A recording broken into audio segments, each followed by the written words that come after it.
राजकोट के मैदान पर सूर्य कुमार यादव ने श्रीलंकाई गेंदबाजों को पीटा। नतीजा, भारत ने बहुत आराम से सीरीज जीता। नमस्कार, न्यूज में आपका स्वागत है। मैं हूं राजीव मिश्रा और आप देख रहे हैं हमारा ये स्पेशल प्रोग्राम। और आज का ये प्रोग्राम इसलिए स्पेशल है क्योंकि भारतीय टीम ने पिछले मैच से की गलतियों से सबक लेते हुए न सिर्फ मैच अपने नाम किया बल्कि सीरीज जीतने में भी वो कामयाब रहे। एक तरफ जहां सूर्य कुमार यादव के साथ अच्छी बल्लेबाजी की अक्षर पटेल ने और शुभमन गिल ने दो बड़ी साझेदारियां, जिसकी वजह से भारत ने 228 रनों का स्कोर खड़ा किया और उसके सामने फिर श्रीलंका की बल्लेबाजी पूरी तरह से चरमराती हुई नजर आई। एक एक करके श्रीलंकाई बल्लेबाज पवेलियन लौटते गए और एक बड़े अंतर से श्रीलंका को मैच में हार का सामना करना पड़ा। सूर्य कुमार यादव ने जिस तरह के शॉट्स खेले और जिस तरह से उन्होंने श्रीलंकाई गेंदबाजी को डोमिनेट किया, उसको देखकर सिर्फ और सिर्फ सूर्य कुमार यादव की बल्लेबाजी की आज चर्चा रहेगी। और खासतौर से जिस तरह के स्कूप शॉट्स उन्होंने खेले, जिस तरह से श्रीलंका के गेंदबाजों की लाइन और लेंथ के साथ उन्होंने खिलवाड़ सा किया और एक तेज तर्राक शतक लगाया। साल 2023 में ये सबसे पहला शतक अगर हम बात करें भारत के लिए तो सूर्य कुमार यादव के नाम रहा।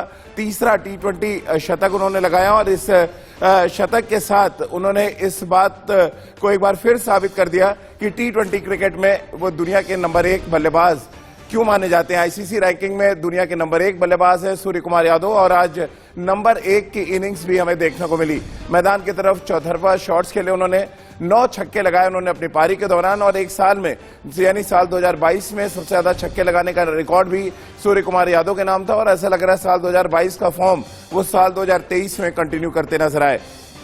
भारतीय टीम की शानदार जीत पर बातचीत करने के लिए हमारे साथ क्रिकेट एक्सपर्ट्स का पैनल इस समय जुड़ चुका है। सबा करीम हमारे साथ इस समय जुड़ गए हैं और साथ ही राजकुमार शर्मा जी भी हमारे साथ जुड़ गए हैं। सबा भाई, अगर लाइटर नोट पे शुरू करें, वनीला स्कूप हमने कई बार खाया, चॉकलेट स्कूप कई बार खाया, लेकिन ये सूर्य कुमार यादव का जो सूर्या स्कूप है वो शायद बहुत ज्यादा टेस्टी नहीं लगा होगा श्रीलंका को। और यही बरकरार रहे, यही इसी की दुआ है राजीव जी। मैं तो अब यही उम्मीद कर रहा हूं कि जो फॉर्म उन्होंने T20 में दिखाया है, अब आवश्यकता ये है कि कुछ यही फॉर्म एक दिवसीय मैचेस में भी देखने को मिले कि जो वैल्यू टीम में लेकर आ रहे हैं व्हाइट बॉल क्रिकेट में, वो बहुत बड़ी बात है राजीव। इस प्रकार से निडर होकर बल्लेबाजी करना, इस निरंतरता के साथ रन बनाना, ये बहुत कठिन होता है T20 क्रिकेट में, जो कि सूर्य कुमार यादव ने दिखाया है। देखिए, हम लोग कितने दिनों से ये बात करते आ रहे हैं कि एकमात्र ऐसा खिलाड़ी है जो मुझे लगता है इस समय मॉडर्न डे क्रिकेट में T20 में विशेष करके ये नंबर 1 है इस समय, इसमें दो राय नहीं है। और चाहे वो ओवरसीज कंडीशंस हो या फिर भारतीय कंडीशंस हो या फिर एशियाई सब कॉन्टिनेंट की कंडीशंस हो, हर जगह इस खिलाड़ी ने रन बनाए हैं और बहुत ही कठिन परिस्थिति में आकर रन बनाए हैं राजीव। तो मुझे लगता है कि ये बहुत बड़ी पारी रही है एक बार फिर से सूर्य कुमार यादव की तरफ से। और मेरी उम्मीदें बढ़ती जा रही हैं इस खिलाड़ी से, क्योंकि अब आने वाले समय में हम विश्व कप खेलेंगे भारत में। बिल्कुल। और राजकुमार सर, ऐसा लग रहा है कि आइसक्रीम की कोई अगर कंपनी है और उसको कोई रोल मॉडल चाहिए तो शायद सूर्य कुमार यादव बेस्ट नाम है आज की डेट में। 9 छक्के लगाए, जिसमें ज्यादातर छक्के उन्होंने स्कूप शॉट पे लगाए और सूर्या स्कूप अगर अपनी आइसक्रीम में वो ऐड कर लें तो शायद बहुत धड़ल्ले के साथ बिकने वाली है, जिस तरह की बैटिंग कर रहे हैं और जिस तरह से T20 क्रिकेट में डोमिनेट कर रहे हैं। बिल्कुल राजीव, बहुत ही शानदार पारी है, लाजवाब पारी मैं कहूंगा। और जिस तरह डोमिनेट किया है उन्होंने, वो देखने योग्य था। और जिस तरह वो इम्प्रोवाइज करते हैं, जिस बैट स्पीड के साथ वो स्कूप लगाते हैं, वो बहुत ही शानदार है। क्योंकि बहुत आसान नहीं है होता ये स्कूप शॉट खेलना, बहुत रिस्की होता है कि आप बॉल की लेंथ और लाइन बहुत जल्दी रीड करें, पोजीशन में आए और तब ये शॉट खेलें। और बहुत महारत चाहिए ये शॉट खेलने के लिए, क्योंकि काफी डिफिकल्ट शॉट है, ये एक आसान शॉट नहीं है।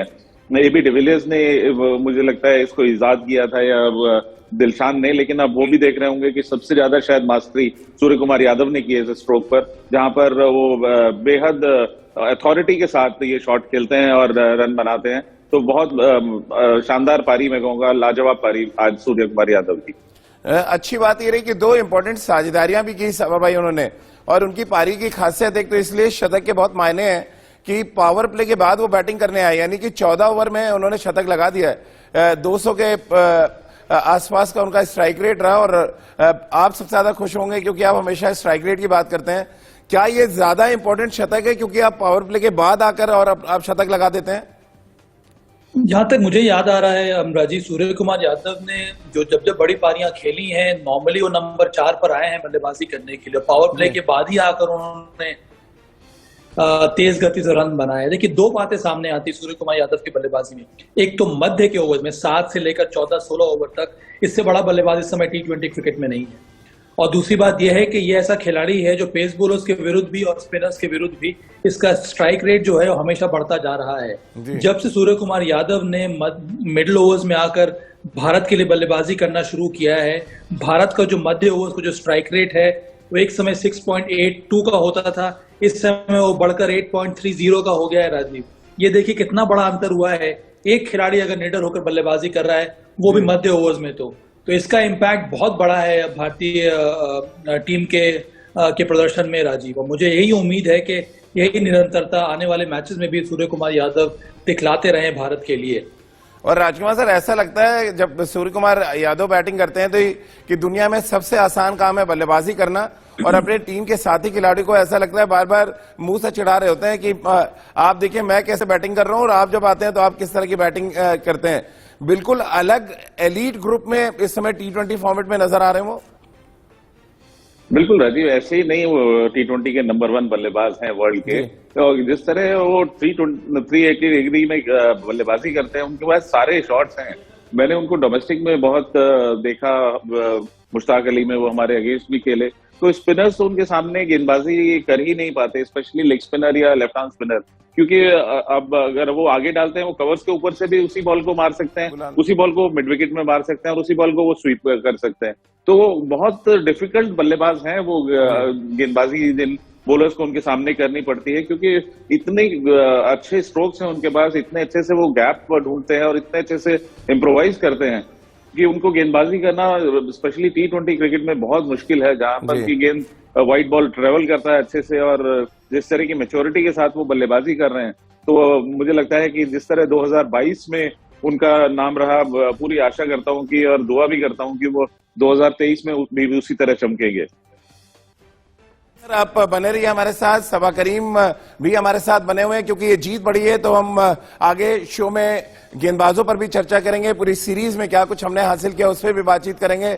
रितेंद्र सिंह सोढ़ी भी हमारे साथ इस समय जुड़ चुके हैं। एक छोटे से ब्रेक के लिए यहां पर रुक रहे हैं। ब्रेक के बाद क्रिकेट के मैदान पर अक्सर रात में सूर्य की चमक देखने को मिलती है और इसी वजह से सूर्य कुमार यादव T20 क्रिकेट के नंबर 1 बल्लेबाज हैं। ब्रेक से पहले हम सूर्य कुमार यादव की बल्लेबाजी पे बातचीत कर रहे थे, भारतीय टीम की शानदार और बड़ी जीत पर बात कर रहे थे, क्योंकि 91 रनों का अंतर T20 फॉर्मेट में एक बड़ा अंतर होता है, जिससे साफ संकेत मिलते हैं कि बल्लेबाजी में भारतीय टीम का जोर देखने को मिला। वहीं अगर हम गेंदबाजी की बात करें तो लगभग हर गेंदबाज ने अपना बड़ा कंट्रीब्यूशन दिया। नतीजा ये कि भारतीय टीम ने न सिर्फ अपनी पिछली गलतियों से सबक लेते हुए शानदार प्रदर्शन किया, बल्कि श्रीलंका को किसी भी मौके पर इस मैच में उठने का मौका नहीं दिया, और इसी वजह से 91 रनों की बड़ी जीत के साथ भारतीय टीम ने सीरीज अपने नाम की।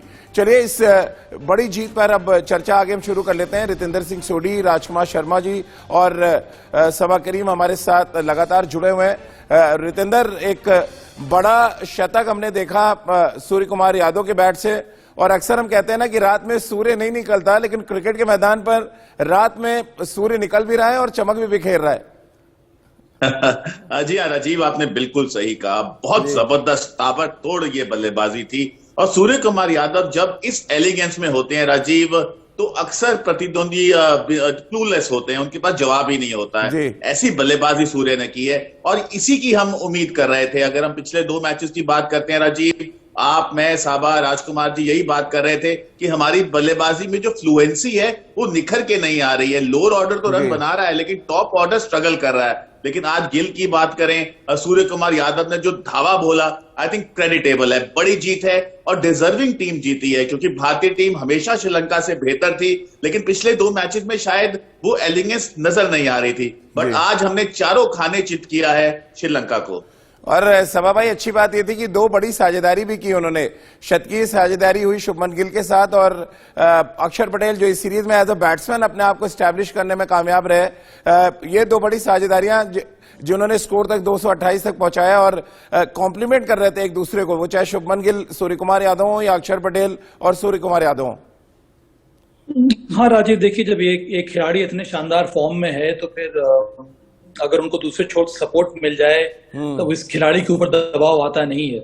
और यही आज के इस मैच में देखने को मिला। साझेदारियां तो अलग अलग बात है, पर ये जो फॉर्म इस समय सूर्य कुमार यादव का है, मुझे लगता नहीं कि T20 क्रिकेट में इस तरह की बल्लेबाजी कहीं कभी हमें और किसी और बल्लेबाज से देखने को मिली होगी। तो ये बहुत बड़ी बात है सूर्य कुमार यादव के लिए। भारत इतना ब्लेस्ड है कि सूर्य कुमार यादव जैसा खिलाड़ी इस समय उनके टीम में शामिल है। यहाँ पर देखिए, मैं एक बात उठाना चाह रहा हूँ राजीव, ये हो सकता है कि आइडियल समय नहीं है इस बारे में बात करने के लिए, पर हमें हमारे अन्य बल्लेबाजों को थोड़ा इसके बारे में भी ध्यान देना होगा। मुझे विश्वास है कि इसके बारे में चर्चा हो रही होगी। ओवर डिपेंडेंस जो है एक खिलाड़ी के ऊपर, वो आने वाले समय में कई बार हानिकारक साबित हो जाता है। और यहाँ पर मैं नेगेटिविटी की बात नहीं कर रहा हूँ, मैं ये चाहता हूँ कि दूसरे जो बल्लेबाज हैं वो भी कंट्रीब्यूट करें। अब सोडी ने अच्छी बात उठाई है कि टॉप ऑर्डर का थोड़ा बहुत कंट्रीब्यूशन रहा, तो मैं देखना चाह रहा हूँ कि और जो सूर्य कुमार यादव के अलावा जो बल्लेबाज हैं यहाँ पर सिर्फ कंट्रीब्यूट कर रहे हैं, पर मैच विनिंग जो इम्पैक्ट होना चाहिए वो अभी भी मुझे देखने को नहीं मिल रहा है। तो मैं चूंकि मेरी महत्वाकांक्षाएं भारतीय टीम से कुछ ज्यादा ही हो जाती हैं, इसीलिए मैं इस तरह की बात कर रहा हूँ। पर मुझे विश्वास है कि आने वाले समय में ये जो हमारे यंगस्टर्स इस समय टीम में शामिल हुए हैं वो और अच्छा प्रदर्शन देंगे एक बल्लेबाज के रूप में भी। बिल्कुल। और एक जो आज बड़ा इंपॉर्टेंट मूव था, राजकुमार सर आप प्री मैच शो में मेरे साथ थे और मैंने आपसे सवाल किया था कि अच्छा ही होगा कि सूर्य कुमार यादव अपने रेगुलर नंबर 4 पे उतरे और राहुल त्रिपाठी नंबर 3 पे आए, और एग्जैक्टली वैसे ही हुआ।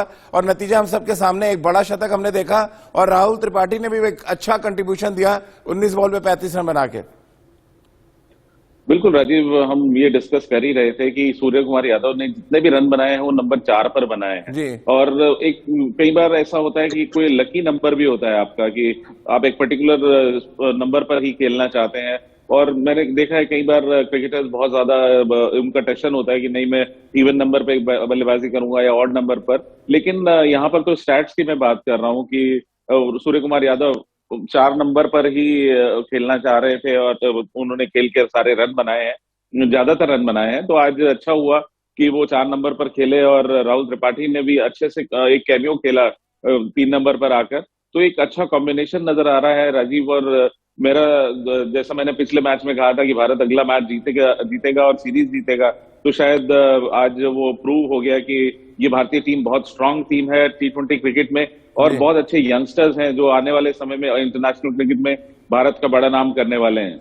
राजकुमार जी, आपकी भविष्यवाणी पे रितेंद्र सवाल भी उठा रहे थे, उनका जवाब हम आगे लेंगे, लेकिन उससे पहले आपको दिखाते हैं जरा कि पारी का लेखा जोखा, यानी कि कहां पर भारतीय टीम ने डोमिनेट किया। और अगर आप पूरे पारी के लेखा जोखा पर नजर डालेंगे तो आपको एक बात साफ नजर आएगी कि भारतीय टीम ने लगभग हर सेशन में, यानी पहले 1 से 6 ओवर में वो चाहे गेंदबाजी हो या बल्लेबाजी, वहां डोमिनेट किया, या फिर जिस तरह से मैच आगे बढ़ता गया भारतीय टीम लगातार डोमिनेट करने का सिलसिला अपना उन्होंने बरकरार रखा। एक बार फिर आपको दिखाने की कोशिश हम यहाँ पे करते हैं। देखिए, अगर हम यहाँ पे अगर आप देखेंगे कि पहले 6 ओवर में 52 रन हमने बनाए, 51 रन 2 विकेट बराबर गए थे, लेकिन यहां पर मैच चेंज होने लगा। यानी 7 से 12 ओवर की अगर हम बात करें, 60 रन हमने बनाए, हमारी कोई विकेट नहीं गिरी थी, और श्रीलंका ने 50 रन बनाए, उनके 3 विकेट गिरे, यानी रेगुलर इंटरवल से श्रीलंका के विकेट गिरते रहे। फिर अगर आप देखें 12 से 16 ओवर की क्रिकेट की हम बात करें, 65 रन, यानी फिर हमने डोमिनेट किया, 2 विकेट, लेकिन 34 रन श्रीलंका बना पाई, 3 विकेट उनके गिरे। और उसके बाद 16 से 20 ओवर में जहां पर सूर्य कुमार यादव और अक्षर पटेल ने डोमिनेट किया पूरी तरह से इस मैच को, श्रीलंका 16वें ओवर में ही, यानी 17वें ओवर में ही उनका खेल खत्म हो गया और पूरी पारी उनकी सिमट गई, यानी कि पूरा 20 ओवर वो बल्लेबाजी भी नहीं कर पाए। अब आप अंदाजा लगाइए कि ये पारी का जो लेखा जोखा है, ये पूरी कहानी बयां कर रहा है कि किस तरह की क्रिकेट भारत ने खेला है और श्रीलंका पर किस तरह से वो पूरी तरह से हावी रहे। अब रितेंद्र, अपने सवाल पे वापस आ जाते हैं जरा एक बार फिर, क्योंकि पारी का लेखा जोखा हमने दिखा दिया। पहले शुरुआत राजकुमार जी की भविष्यवाणी से, फिर राहुल त्रिपाठी के नंबर 3 पे आने पर एक रिएक्शन, और साथ ही जिस तरह से सूर्य कुमार यादव अगर नंबर 4 पे अच्छा कर रहे हैं तो क्या जरूरत पड़ती है बार बार उनको नंबर 3 पे भेजने की? जी हाँ राजीव, सबसे पहले तो राजकुमार जी ने दावा ठोका था कि राजकोट में भारतीय टीम राज करेगी तो ये उनकी एबिलिटी बताता है कि वो कितना अच्छा गेम को रीड करते हैं, और वैसा ही हुआ है। इन्होंने अपनी टीम में भरोसा रखा और पूरे भरोसे पे भारतीय टीम उतरी है, तो मुबारकबाद राजकुमार जी। और बिल्कुल आप देखिए, राहुल त्रिपाठी बहुत अच्छे बल्लेबाज हैं, आईपीएल में बहुत अच्छा खेलते हैं, तो आज उनकी बल्लेबाजी डेफिनेटली एक अच्छे साइंस थे। और आपने बिल्कुल सही कहा राजीव, अगर सूर्य कुमार यादव नंबर 4 पे इतना जबरदस्त खेलते हैं तो आप उनको बिल्कुल टच ना कीजिए। देखिए, उनको वो जगह सौंप दीजिए अगले 5-10 साल। और साबा ने बहुत अच्छा मुद्दा उठाया राजीव। देखिए, ओवर डिपेंडेंसी आपको हमेशा कहीं ना कहीं तंग करती है, तो भारतीय टीम को जरूर यहाँ पे सोचना होगा और एज अ यूनिट इकट्ठे होके रन बनाने होंगे, क्योंकि अगर आपका टॉप ऑर्डर चमकता है, 3-4 पे रन बनते हैं, तो आप मादा रखते हैं 200 से ज्यादा रन बनाने का इन एवरी गेम, और वो हमारा टारगेट है। तो भारतीय टीम जरूर इस पे काम करेगी। लेकिन अच्छी बात यह है कि इस युवा टीम के आज जो परफॉर्मेंस आई है, एक उम्मीद तो जरूर जागी है कि अगर आपको मौका मिलता है आप उसको भुनाते हैं, और तमाम युवाओं ने इस सीरीज में अच्छा किया है, और definitely they are the man for the future. Saba भाई, क्योंकि राहुल त्रिपाठी को जो मौका मिला था पुणे में भुना नहीं पाए, लेकिन अगले ही मैच में उन्होंने अच्छा कंट्रीब्यूशन दिया, और शुभमन गिल, दो ऐसे युवा बल्लेबाज जिनको टी20 के लिए आइडियल बैट्समैन माना जा रहा है, कैसे आप देखते हैं इन दोनों की बल्लेबाजी को, कैसे एनालिसिस करेंगे? बहुत बड़ी बात है राजीव कि ये दोनों युवा प्लेयर्स को मौका मिल रहा है और उस मौका का वो फायदा उठा रहे हैं। शुभमन गिल के बारे में हम लोग कई दिनों से या फिर कई सालों से बात करते आ रहे हैं कि वो मल्टी फॉर्मेट प्लेयर हैं। आज इस तरह की पारी खेली, ये सैंपल साइज बहुत छोटा है, पर आने वाले समय में मुझे विश्वास है कि इसमें और ज्यादा शानदार प्रदर्शन हमें देखने को मिलेगा। राहुल त्रिपाठी नंबर 3 पर उनके लिए एक आइडियल पोजीशन है, क्योंकि नंबर 3 पर वो ज्यादा कंफर्टेबल है। आईपीएल फ्रेंचाइजीज के लिए भी वो नंबर 3 पर ही आते हैं खेलने के लिए। वहां पर उन्होंने बहुत ही अच्छे स्ट्राइक रेट से रन बनाए हैं, और इसी का विश्वास दिखाया है टीम मैनेजमेंट ने राहुल त्रिपाठी के ऊपर। और इसी प्रकार की बल्लेबाजी की आवश्यकता है नंबर 3 टॉप ऑर्डर बैटर से, और विशेष करके जब आपके पास सूर्य कुमार यादव और हार्दिक पांड्या और दीपक हुडा जैसा खिलाड़ी है, तो वहां पर जो खुलकर बल्लेबाजी का मुजाहरा दिया है आज राहुल त्रिपाठी ने, बहुत ही अच्छा संकेत है भारत के लिए। पर राजीव, मैं यहाँ पे एक और बात उठाना चाहता हूँ। ये तीनों मैचेस जो हुए हैं, मुझे अच्छा लगा जिस तरह के निर्णय हार्दिक पांड्या ने लिया है टॉस जीतने के बाद। अब पहले मैच में टॉस हम लोग पहले मैच में भी हमने पहले बल्लेबाजी की। दूसरे मैच में पुणे में, अगर आप पुणे का स्टैट्स उठाकर देखेंगे राजीव, तो वहां पर बैटिंग फर्स्ट ज्यादा अच्छा माना जाता है, पर वहां पर हार्दिक पांड्या ने पहले गेंदबाजी की, और फिर ये राजकोट में फिर से उन्होंने टॉस जीतने के बाद फिर से बल्लेबाजी करने का निर्णय लिया है। तो हार्दिक पांड्या ये चाह रहे हैं अपनी टीम को अनकंफर्टेबल पोजीशन में लेकर जाना और वहां से बहुत कुछ सीखना। तो मुझे लगता है ये बहुत बड़ी तरक्की मुझे भारतीय टीम के अप्रोच में देखने को मिल रही है। बिल्कुल। और मैन ऑफ द सीरीज चुने गए अक्षर पटेल।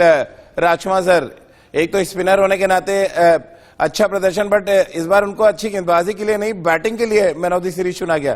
तीनों मैच में जिस तरह का कंट्रीब्यूशन उन्होंने बैट से दिया, राजीव बहुत उपयोगी बल्लेबाजी की उन्होंने। और एक जो वैक्यूम सा आ गया था रविंद्र जडेजा के अनफिट होने के बाद, लग रहा था कि कौन उनका स्थान को फिल करेगा, तो बखूबी अक्षर पटेल ने वो जगह पक्की की है अपने लिए टीम में, और बहुत शानदार प्रदर्शन रहा है उनका। और यहां से मुझे लगता है वो और ग्रो करेंगे, क्योंकि उन्हें कॉन्फिडेंस मिलेगा इंटरनेशनल क्रिकेट का।